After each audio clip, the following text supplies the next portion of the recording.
एकदा जोरदार एक घोषणा द्या. शिक्षक समन्वय संघाचा, शिक्षक समन्वय संघाचा. बघा मित्रांनो, गेल्या अनेक दिवसांपासून नाही त्याला कित्येक वर्षांपासून या आझाद मैदानावर विनाअनुदानित बांधवांच्या आपल्या हक्काच्या अनुदानासाठी हा लढा आजपर्यंत अविरत चालू आहे आणि हा चालूच राहणार असं मला वाटतं. मित्रांनो, या लढ्यासाठी आपण पूर्ण महाराष्ट्रातून एकत्र येत असतो, परंतु अनेक वेळेस आपल्या पदरी निराशा पडत असते आणि या निराशेतूनच आपला शिक्षक बांधव जागरूक होत नाही आणि 63,000 महाराष्ट्रातील शिक्षक या आझाद मैदानावर जर आले तर या सरकारला त्याची दखल घ्यावीच लागेल. पण दखल ही सरकारकडनं घेतली जात नाही.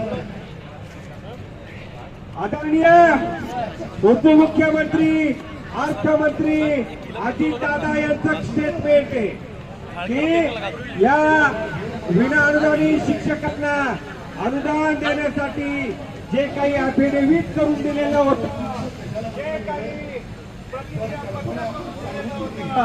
या प्रतिज्ञापत्रामध्ये नमूद केलं होतं की आम्ही कोणत्याही प्रकारचं अनुदान मागणार नाही. या आझाद मैदानाच्या व्यासपीठावरून मी अजितदादा यांना विचारू इच्छितो, दादा, या महाराष्ट्रातील जे सरकारी कर्मचारी आहेत त्यांची एकूण संख्या आहे 18,13,000 आणि यामध्ये शिक्षण विभाग असेल, या शिक्षण विभागामध्ये कार्यरत कर्मचारी असेल 51,970 कोटी. असं असताना शिक्षणावर असेल किंवा वेतनावर असेल यावर होणारा खर्च आहे एकूण 37% आणि हा 37% खर्च दादा तुम्हाला परवडत नाही म्हणतात, तुम्हाला चालत नाही म्हणतात. तर विधानसभेतील एकूण सदस्य संख्या आहे 288 आणि वेतनापोटी जातात 81 कोटी 49 लाख. यामध्ये प्रवास असेल 20 कोटी, कार्यालय खर्च 25 लाख, एकूण 114 कोटी 24 लाख फक्त या आमदारांच्या पगारावर खर्च होतो, फक्त विधानसभा. त्यानंतर येते विधान परिषद.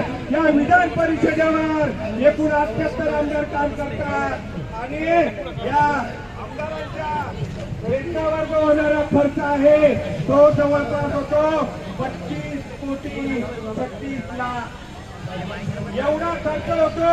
आणि जे सेवानिवृत्त आमदार असतील या आमदारांमध्ये जवळपास 688 माजी आमदार आणि 503 दिवंगत आमदार यामध्ये येतात आणि यावर होणारा खर्च आहे जवळपास 200-350 कोटी.